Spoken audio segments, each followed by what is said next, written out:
Hey, Medicine Valley community. Okay, so I have November 7th board meeting up. You can go check it out. It's about an hour long, but I'll explain a little bit more why it's a little on the longer side. Anyway, it started out with one speaker, and that was me. Okay, so the reason why, I honestly, I try to be led as much as possible by how I'm feeling. Like I pray about it beforehand, and I'm like, listen, if I'm supposed to say something, great. If I'm not, I just want to be led, and I don't want to be just saying something to say something. But this time, I definitely felt like I should say a little something. So the reason why, and what I said, is because I needed the board to understand that they have a very important job. I know they know this already. They have an important job, but I really feel like after Tuesday's election, Tuesday night, they even have a more important role as the Board of Education. They are our eyes and ears.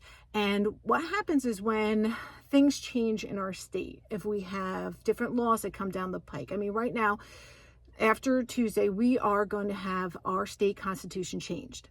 And that's the will of the people. That's the way it is. That's what democracy is. So what we have to do now is adapt to that, because that's how any good company, what I did was I likened it to a free market capitalist company. If you have to stay within the laws of the land, and if something changes, if you have a law or regulation that has changed and you have to go with it, then you must adapt to it, because you don't want your integrity to change, you don't want your product to change, and you don't want your price point to change as well. So you will adapt to make sure that your business can still be a business. And it's the same thing with a school district. When you have things that change, and like I said, our constitution will change, but if you have laws that change, things like that, you have to adapt to that, because potentially what has happened will affect how a school can run. All right, the administrators, they have to follow certain things that the state deems important. Okay, so with the change of the Constitution, it potentially could change how our school district is run. How do we combat that? How in the world do we adapt to that? And my suggestion is to be more transparent. Anything that the state has come down as either a guideline, a regulation, a policy change, whatever it is, let us know as a public. Okay, because right now, as far as I know, I heard about it through another state, but I'm pretty sure this is how it worked when I was on the board. If there's a policy change, you have to have it in the board docs. You have to have it in an open session. But if you have regulations, guidelines, guides that the state or another entity puts onto a school district, it doesn't even have to see the light of day. Okay, there was, and I'm sure I said this before, but there was at least one, maybe more times, because I didn't know about this one change. There was a guideline change that came down the pike that I never, as a board member, I did not know about. I only knew about it when I asked about it. And when I asked about it, then I was given the information. Okay. That in and of itself is a little, so I need to hammer home, and not just me. I mean, if this is something that really means something to you, then make your voices heard too. But I made a commitment to go to these meetings. I have inside knowledge from my 2 years on the board. Why not use that, right? It is all for a reason. I was on the board for a certain amount of time. I felt like I needed to get off the board to be able to do some things. And this is where I am. So I tried to tell them we need transparency. If you look at goal number 3 of the board, it says, I'm not going to read it now, but what it says is they're going to try to give more, pretty much make sure there's more of a flow of information from the board to the public. Well, I said, let's heighten that up, because what we have to do now is we have to be informed with knowledge. And the only way we're going to get that is if we have full transparency. It's not that hard. Transparency is not that hard. You either choose to do it or you don't. And I want to be able to, in open sessions, say, we need to have that because we work together. It's not the board and then us over here. We elected the board to be our eyes and ears. They need to be able, and the administration too, they need to be able to get us that information. It's not that difficult. It isn't. And it actually helps them out as well, because it'll protect them. People can't go to them and be like, hey, you never told us about it. Well, yes, I did. So it protects them, but it also gives us the proper knowledge of what the state is going to ask our districts to do with our kids, with our teachers. You know what I mean? It's not that difficult. It really isn't. It really isn't. So that's what I just wanted to make them understand that they are our representation, and it's okay to get the information. And okay, that was the thing. Again, like I said before, I didn't know, as a board member, I didn't get that information until I asked for it. So we need the higher ups to make sure that the board members are getting all the information as well. And this is not knocking, I actually like the people on the board, I really do. All right, but this is just full transparency. It's that it's one thing that, again, it's not me against you. I like you guys. But the community does need to have the sense of where our district is going either way. Okay, so it started out with that, and please let me know what you think about that, because transparency just doesn't start and stop with policies and stuff. There's other things as well that the board and the administration have to be transparent about as well, that's going on in our district. So if you agree with me, let's stand together on that. I definitely appreciate that. So, and anyway, what I'm going to say is sometimes you feel like, you just don't make a difference, right? And I kind of just got that feeling a little bit, even after I made my speech after the board meeting, because it's like, I don't hear anything from anybody. I don't hear anything from, usually when we had people come in and they say stuff, you'd have either 1, 2, 3, 4 board members go to them and talk to them afterwards. It's almost like, I don't see Ange.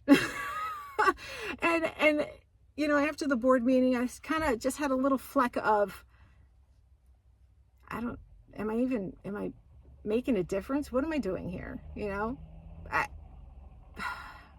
But that is a very fleeting feeling, because I don't ever want to take what I'm doing for granted. I'm not taking those 2 years that I was on the board for granted. I sometimes you just have to keep going, right? You have to just keep going, and you see where the process leads you, right? So I'm not going to give up. I'm not giving up. And just to any of you who ever think that you're not making a difference, let me be the one to tell you, listen, sometimes I feel it too, but I'm still hammering. I'm still hammering home, because it's information that you guys need, and I quite enjoy doing it. So don't ever feel like, even if it's something small, thought, should I be saying stuff at these meetings? Is it even making a difference? Don't stay there. Don't stay there at all. Get past that little hump of, what you're thinking, of how that little doubt in your mind, and keep going. Okay? There you go. Because that's what I'm going to do. Anyway, all right, so let's get to the board meeting. So after that, it was kind of cool, because the high school drama production came in, and they gave a little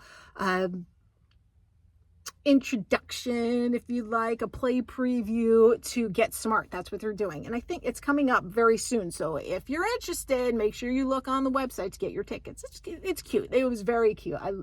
I like seeing kids in their element, just having fun. So, yeah.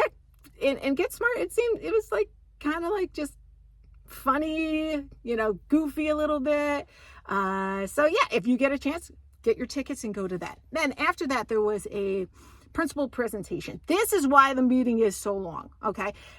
It's fantastic information. So they were talking about the tech program at the high school and how it's like gangbusters, man. There's a lot of stuff going on there, and they actually were able to secure a grant and get some new equipment. I think it was 3D printer, laser printing, which was upwards of like $65,000, right? But they got the grant. So Mr. Tuthill came in. He seems like such a fantastic teacher.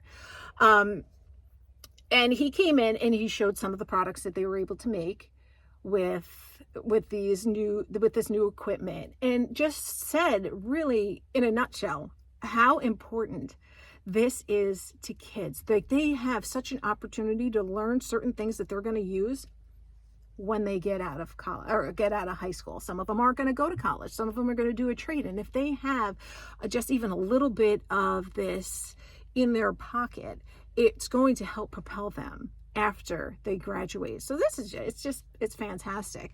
So it really says that it enhances the program. The student intrigue is just like skyrocketing, and there's almost like a waiting list, if you want to call it that, for these classes. So in one respect, I'm like, man, I'm thinking about this. Like, this is so cool. Like, is there a way for them to like maybe open up a creativity club? Is there somebody that would be able to give more kids opportunities, since this is such a rich wealth of knowledge to have in our school district? I don't know, something to think about. But anyway, they said it's equipping the kids with the skills that may be necessary depending on where they want to go after school. So kudos to securing the grant, and to Mr. Tuthill for really embracing it and helping these kids move through the process of learning this new equipment. So that took I'm going to say that was about 40 minutes of a presentation, right? It was good knowledge, and it's positive stuff. So, but this is why the meeting is probably so long. Then it goes through human resources. It goes through spring and winter coaching appointments, personnel actions. Then there's curriculum instruction, and that talked about an independent evaluator, hardship waiver. So our teachers have to be evaluated, and the state was like, listen, we want an outside person doing it. And then I guess that became a little much and it was almost, I guess the districts were trying to say, like, listen, this is just a snapshot. Somebody coming in who's never worked with this teacher before, they really can't evaluate them properly, pretty much. So there's this hardship waiver that you can sign, and then people within the district that are actually working with these teachers can evaluate them instead. So that's some information for you. Take it as you will. I don't know.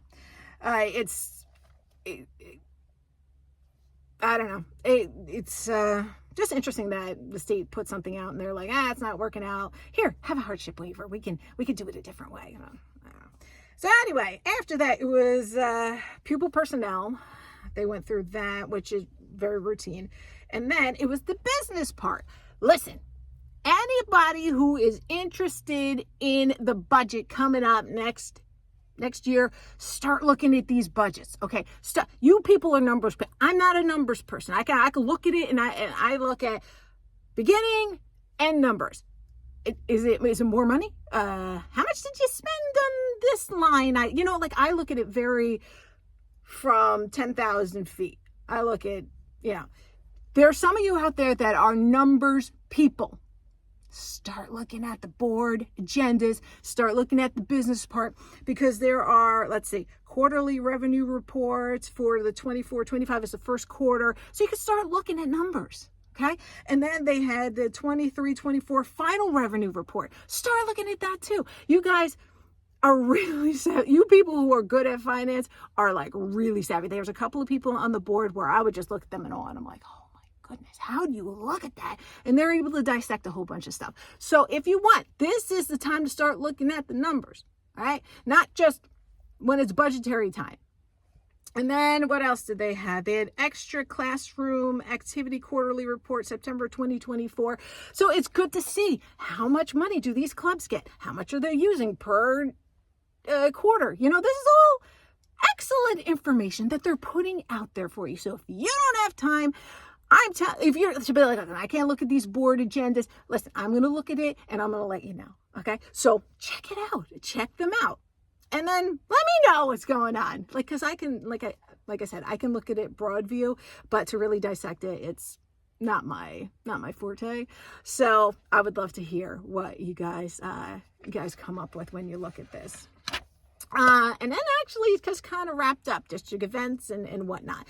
So it was a nice meeting. Like I said, anything from the play preview to learning about the tech program, it was nice and informative. Again, you have your budgetary stuff in there too, so give that a good looking over.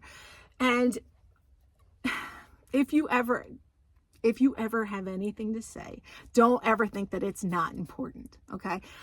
Even though nobody came to me and said anything afterwards, I don't know, maybe it's planting a seed, maybe it's something, because it is very, very important that we come together and we have transparency of information going forward.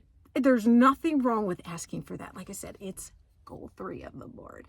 So, oh, and also the policy meeting was postponed, and it says to be determined. So keep an eye out on the Board of Education page on the website. And they said they're probably going to have it on the marquee, and they'll put it on the website when they do have their policy meeting. And I will definitely try to be there, because that is a very, very, very important aspect of the district, is the policy changes, because those directly affect our school, and it with this kids, or how teachers are able to do their job or whatever. So that's why it's, whenever that is, I'm going to keep my eye out, try to remember every day to just look to see when that meeting is going to be. But if anybody else ever sees when that's going to be and I haven't seen it yet, just send me a message, and I appreciate it, and I will be there, and I will take notes. Thank you so much, guys. We are all in this together. I really do enjoy doing this. And, come out and see me. If you guys have any questions, if you have anything to say, I will be right there with you, and I will support you wherever I can. Okay? Anyway, have a fantastic Saturday. Hopefully I get this up today. If not, it'll be up tomorrow. Just have a wonderful day. Know that you are so, so ridiculously important, and don't get stuck on that hump of, I don't know, of doubt. Just get over it and keep doing what you're doing. All right? Have a great day. See you soon. The next meeting.